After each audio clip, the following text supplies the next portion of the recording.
Hello, everybody. Hope everybody's doing okay. I'll share my screen.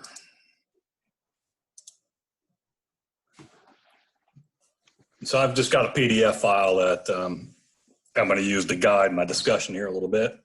The topic is spotting and what it is and how it can help you to add joy to your ham radio operations. So first off, I don't know, I assume most people are familiar with spotting, but I'm going to present this as if you know nothing.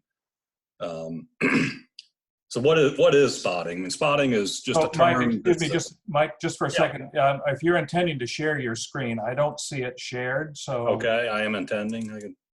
How about now? Now we got it. Okay.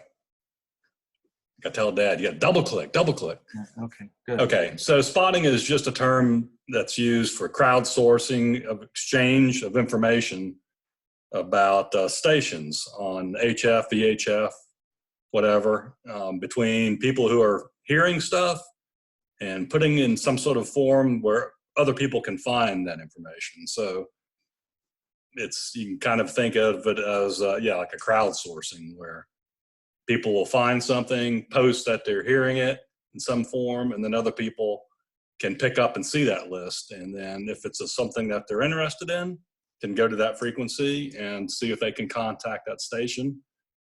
It's also used by shortwave listeners to find stuff to listen, copy, and then get confirmation from. So what's a station of interest?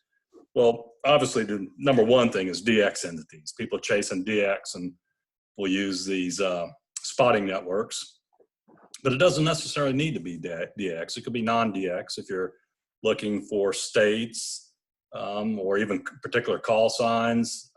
During contests, people will use it. Grid squares, and then you have special sets of lists for SOTA, summits on the air, parks on the air, islands on the air, and they go on and on. You find tons and tons of places where people will collaborate and share information about stations that they're finding and hearing. A note on contesting, you got to be careful. Just like there are rules about high power, low power, etc., there are some contests that allow or disallow the use of sharing this type of information. So you need to check your contest. Some of them is totally disallowed. Other ones will have different categories, assisted or non-assisted categories. So before you use any type of spotting, you need to check that. It's also used for openings. You might, if you're monitoring some list of spots, you might all of a sudden start seeing a bunch of 10 meter pop in or 6 meter or something like that, and gives you a clue that possibly a band might be opening up. So just some quick terms. A spot is a term used for a single report of a station. Marginally or minimally it'll include like the frequency that they're at, call sign, and probably the time, a timestamp of when somebody heard it. Oftentimes it'll have additional information, which might be things like a mode or signal strength or who's doing the reporting. And then once you get several spots going together, these form into a network. So you have a spotting network, and it's just a group of people somehow sharing the information. A node will be, that's typically on a computer network, and a node will be one spot where people can either report or listen to find these lists, these dynamic lists. And then finally, a cluster is made up of a bunch of nodes. And the nodes will typically talk to each other. People will call into a single node of this network, and that's where you can exchange information and see data from all the nodes all collaborated together. Oftentimes you'll see a term, a spider or cluster spider, because if you draw it out, it's kind of what it looks like, a big map or a web. So in regard to clusters, you'll see that there are really just three predominant ones on the internet. There's this CC cluster, there's an AR cluster. I'm not sure what they stand for, CC, AR, and then the DX spider cluster.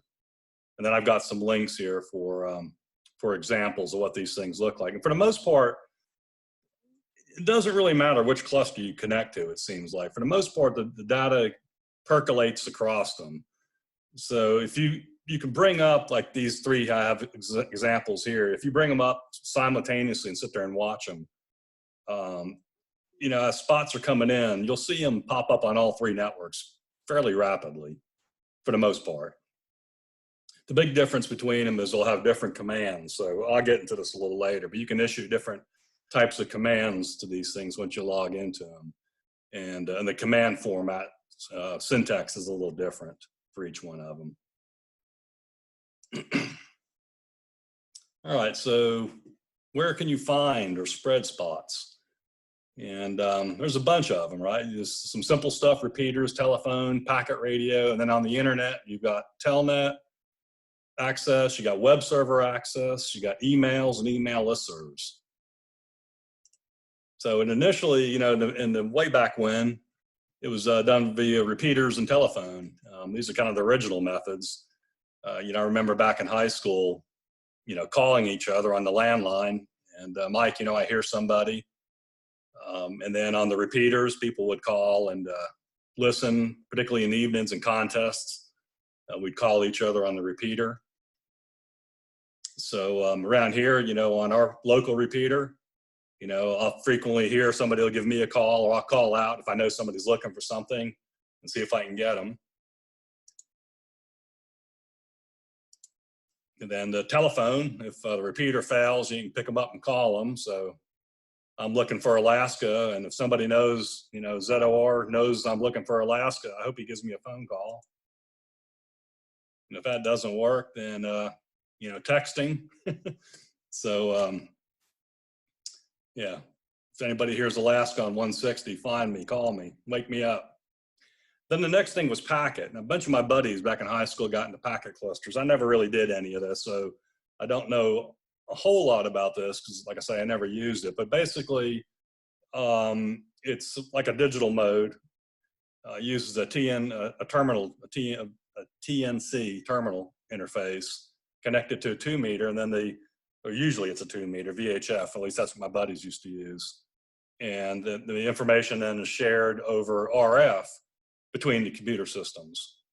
So this was, I think, like the predecessor to some of the stuff before the internet become more widely available. And so I lifted this particular page from this. This was a really nice link I found as I was researching this astrosurf.com. This link here will take you, this is his picture.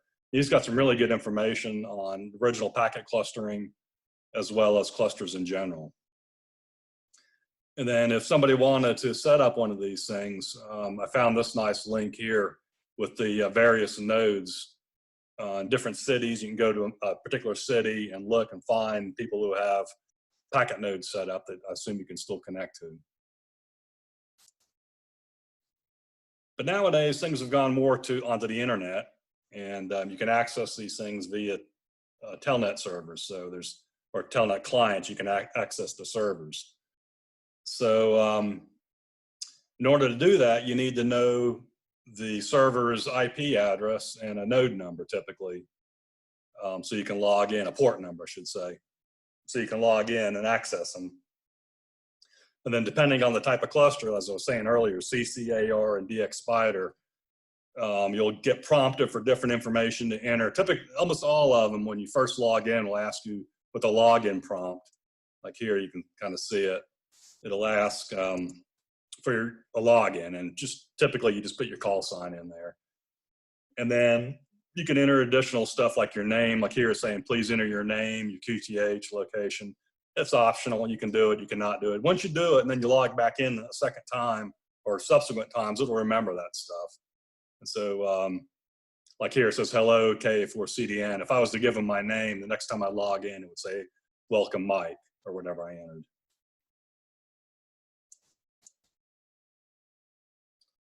So how do you find those elusive IP addresses and port numbers? There's a real nice map out here, this hamcluster.net, and it brings up something that looks like this. And this is, this is worldwide. You can zoom in, zoom out, or whatever. So I just kind of, if you zoom in on our area, here you can see, the different nodes that are available. So here's one, 4M, and then up by us, we've got the, the famous W3LPL, WR3D. So you can find, call signs of where these nodes are. So it's nice if you pick a node that's, somewhere close to your QTH. And then there's also this list that I found. Let's see, info here. This is a really nice list. I just found this as researching this this topic. DS cluster telnet directory, and you can filter this list on the cluster types you might be interested in, and then you could pick a country. So obviously for us, it's United States, and then gives you a really complete list here that has the port information. So it doesn't necessarily have the IP, but it's the domain name service will resolve this. So in this particular case, w6kk.zaptop.org, will resolve to an IP, and then the colon and then the dot here, it's like 7300 is the port number that you would log into. So you would enter that into your telnet server, and that would then bring up this particular node. And then it tells you over in this column is what type of node it is. Here's an AR cluster, a DX spider. So that was really handy.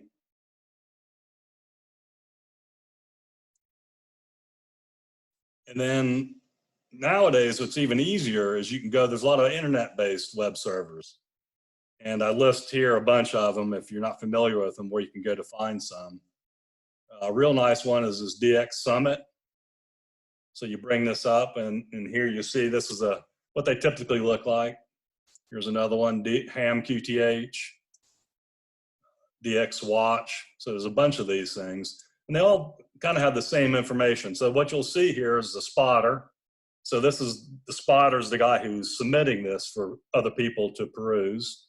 The frequency of the spot, who it is that's being spotted, the time, additional info. Sometimes it's also called a remark. And then in this particular one, it lists the country. Sometimes the country is not listed. I find that it's really nice if the country is listed. If you're like me and I can't remember LZ, is that Bulgaria? Is that Lithuania? I don't know. So it's nice to have the country listed. The info is handy because a lot of times it'll have some relevant information that may pique your interest to what that station is.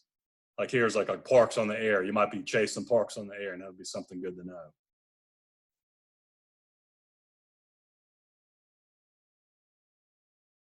Lastly, I put on here this DX Maps. DX Maps isn't really a spotting per se, but it's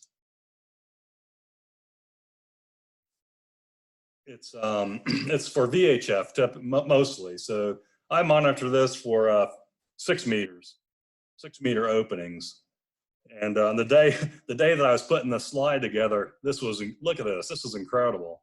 6 meters. So this is what I was saying. You can look, not over spots looking for a particular station for band openings. It was like, holy smoke, I have never seen, the southeastern U.S. just painted solid red like that with sporadic E clouds.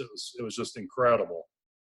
So that's pretty neat. And then you could click on, any one of these stations that are spotted on this map, and then it would give you, like here, I clicked on W4Go, and you can see what's mode he's operating on here, FTA. So it turns out the only person I was able to work that day, I got all excited, ran down there, fired up the rig, and the only person I could get was John, KMU.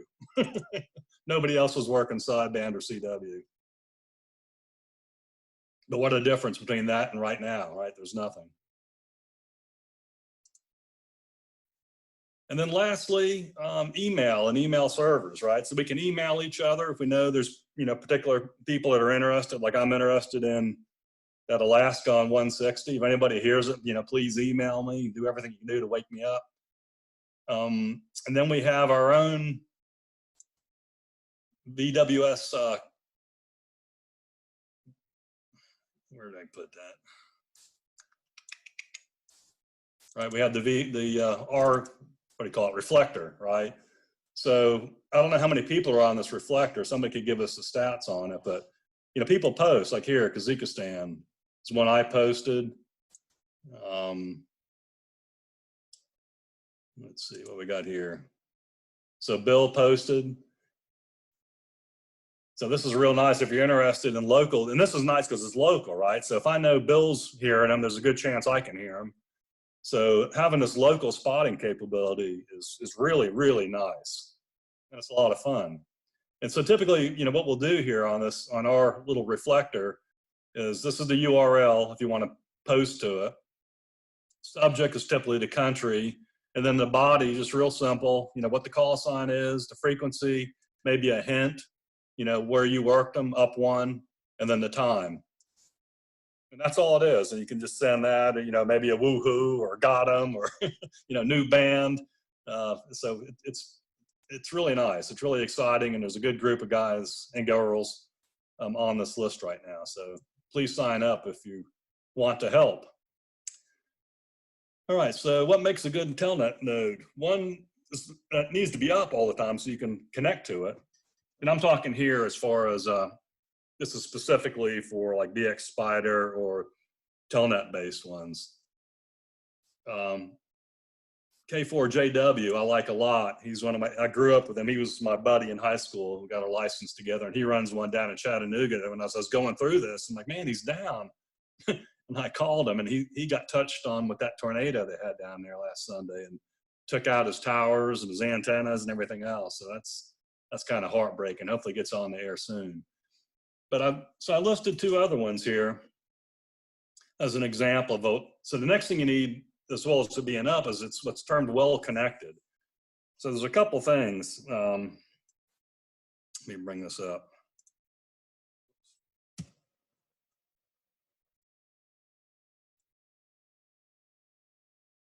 So if I go to, so here I'm logging into this first one, spots. And he comes up and so right when you log in, right away it tells you right here, this cluster, he has one node and there's two local, two total. So what that means is on the connected, so nobody's connected to him. He's a single node and there's only two people logged in. So you can sit here and watch this for a while and you're probably not going to see a whole lot of spots coming through. If you compare that to this other one, 9Pi, this guy's in Texas.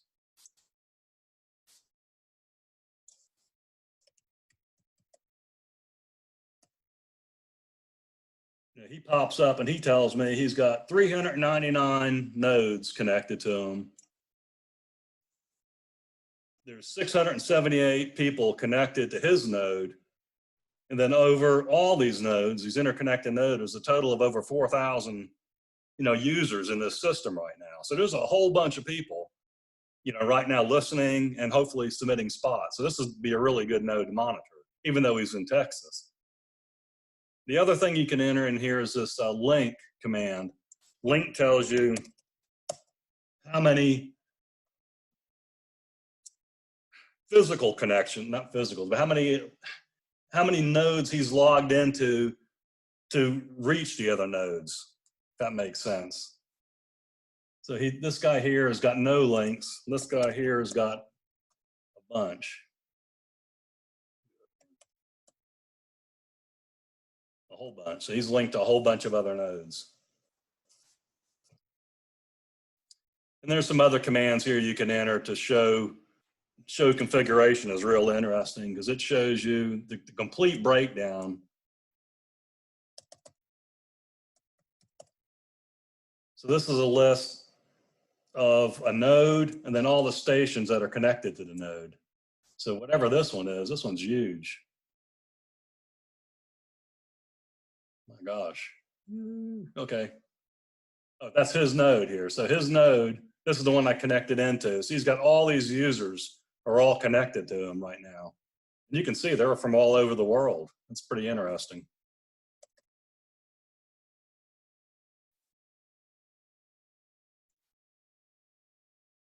Holy moly, okay.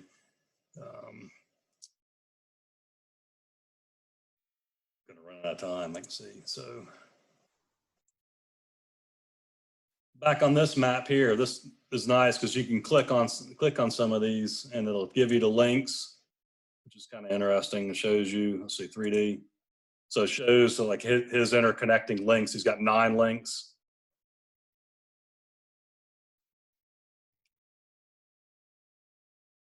So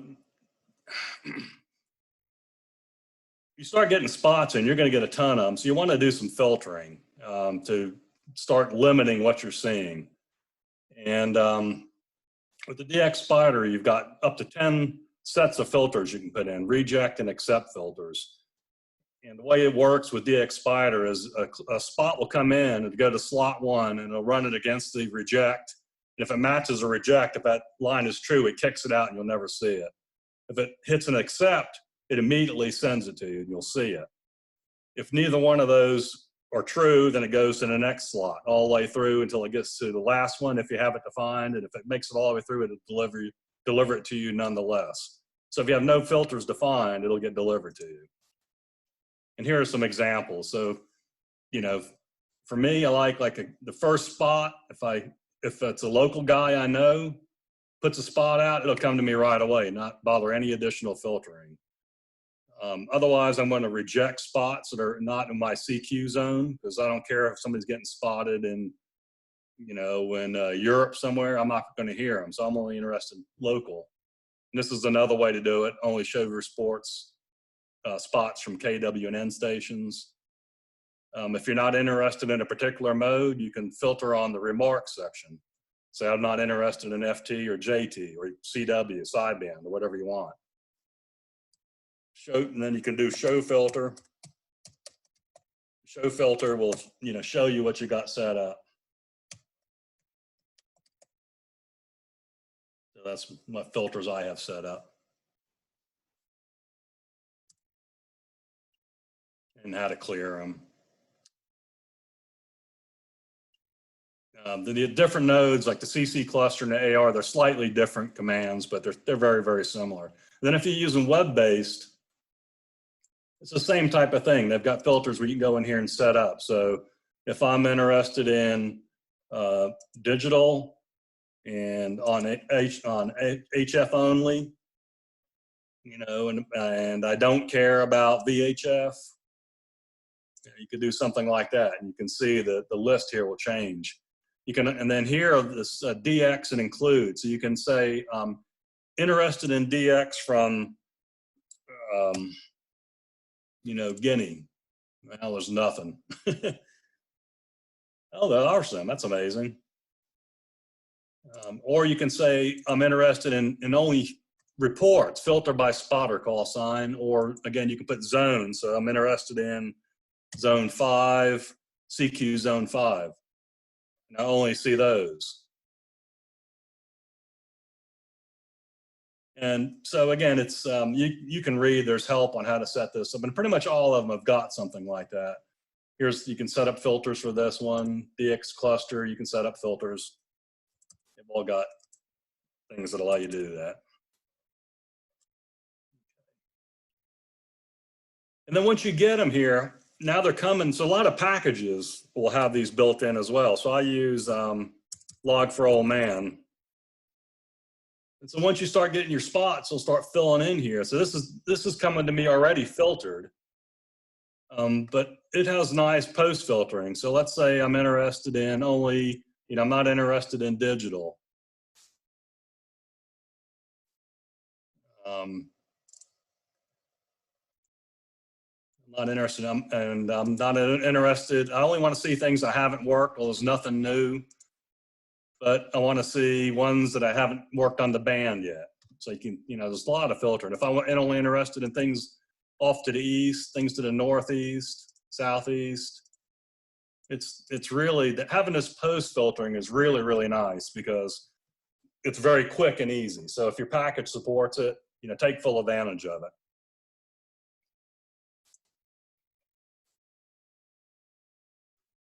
And then how do you post a spot? You know, with packages, a lot of times we'll have, like here, send a spot report. So it's built into your software logging system. You The other ones, like the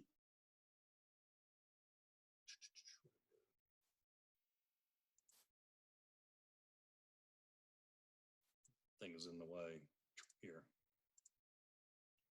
This is the map. So this is nice for doing the sporadic E or VHS stuff, because it's very specific, and it gives you a format, real nice format, which says your grid to grid and then your remarks. So that's a real nice system they got here. Spotting here, share a spot. It's a little form to fill out. Some of these you have to create an account, but it's really easy to do. Then how do you make your spots useful? Well, you know, you definitely want to have good input data, good frequency and stuff like that. And then your remark field is really nice to put something useful in there. Like I said, for VHF, people are typically trying to go grid to grid. So entering grid information is real nice. Otherwise, maybe like where you're at in a signal report, or a hint, you know, the guy's calling EU only, or worked them up. You know, try to avoid, my opinion is, try to avoid some of this thank you, new one, you know, how are you doing? Or, you know, or command instructions, how about going to 10 meter? You know, I don't know whether these DX stations are actually looking for their own spots. I find it kind of odd. Today, again, when I was doing this, talking about self-spot, you know, self-spotting is generally kind of frowned upon. Sometimes if you're doing SOTA or POTA or like national parks on the air, that you would spot yourself maybe one time and then just be quiet and people would start spotting for you. But I'm not going to say who this one was, and I hope he's not logged in here watching this. But there's a guy, and he's a really good operator. He's got a nice super station. But holy smoke, man, he was self-spotting himself. And I just thought this was kind of funny because, you know, CQ rare DX, only rare DX, please. He was being really specific. And then there's some other commands here which are useful for, if you want to search for a particular station, you can say, you know, give me the reports for VP51JP, or only want spots for FT8. Show mine invokes your filters. Show DX ignores your filters. And then just finally some pitfalls. You got to be careful because you can get suckered in. And I learned my lesson on this one, right? So it was a CW spot, and it was North Korea. I'm like, holy smoke. And so I tuned over, and sure enough, you know, I hear him calling, and I go back, and man, I got him right away. And then of course I post on the listserv, got North Korea. You know, just because it says that station is at that frequency, you better use your ears and listen and make sure it really is. Otherwise, you're logging stuff that, you know, who knows what because you know, you're trying to copy. Maybe they're going faster, and you're actually good at copying, and so you just assume that that's who it is, and no, it's not. So that's one of the pitfalls. It definitely encourages a little bit of anti-code of conduct, I think. I mean, you'll hear people, you know, they'll see the spot, especially if it's something rare, and they'll immediately start calling without doing the due diligence of listening, right? And, you know, the guy might be calling Europe, or, you know, calling up or something, working a split, and you know, people won't listen. So it definitely can encourage some bad behavior. And, you know, and I mentioned this to somebody one time, but since the advent of spotting, it's almost like it sucks some of the joy out of all this. You know, in the old days, you know, before it was so automated, it was a lot more searching and, you know, combing the band. So this definitely has made life a little easier. And then I've just got some links down here for documentation on the different clusters commands. And then the PuTTY is the free telnet. It's a real nice telnet program that is really easy to use and very useful.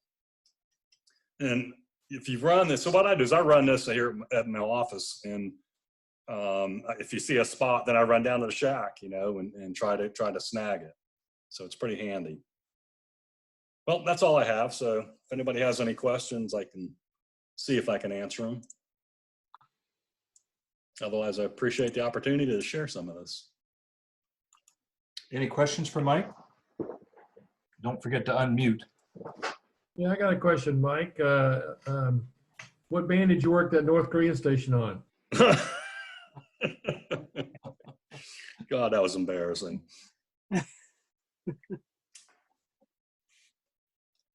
There's probably something stupid like 2 meters, you know, something totally impossible. Other questions? Anybody else? Great presentation. Thanks. I do have a thought, Mike, about one of the things that I found helpful myself is the ones that include the country are helpful because I'm a sucker, and so I see something, some station spotted that's Alpha Mike 2 something. And I think, man, this is great. I'm going to go get him. He's a Middle East station or something. I don't know where that is, but I want to go get him. And it turns out he's in Spain. You know, it's a special call sign. Same thing for a 4 Alpha the last week. It's some guy in Mexico with a special event station. So for me, the ones that have the country listed are a big help. So I don't feel quite so stupid. Well, that's interesting. But I mean, a lot of them, you know, depending on how you're looking at them, they'll, like on DX Summit here, it gives you the country. That's what I was saying. That's real nice. So it shares, you know, it opens up the spot information, the information for something else. Yeah, that's exactly right. And then, you know, in my logger, it gives me the country in there as well, and a cute little flag, which is kind of silly. But, you know, I definitely find the remarks that are, to me, that are most useful are, you know, with either the grid squares or, you know, 5-9 Dallas. I mean, if I see, you know, 5-9 reports from, you know, Tennessee or South Carolina, New York or something like that, then that gives me some hope. If I'm seeing, you know, weak in Virginia or something, then, you know, I'm less likely to give it a whirl, I guess. And also, because I don't do the digital modes, if people are putting in their note FT8, I mean, sometimes you can kind of tell from what frequency they're on. You know, here's one is spotted. I don't know. I mean, sometimes I don't know how, I'm not quite sure how some of this stuff comes across, but sometimes you'll see in the notes, I've got this filtering for digital is why none are showing up right now here, but well, here, whoops. So in info it has FT8. So I know, you know, that's not something I'm interested in. So I definitely find that useful. I found it real interesting that there are so many differences in the presentations of these nodes. I've been watching the same one for years and years, and you just opened up a whole thing for me here showing the different way they present that information.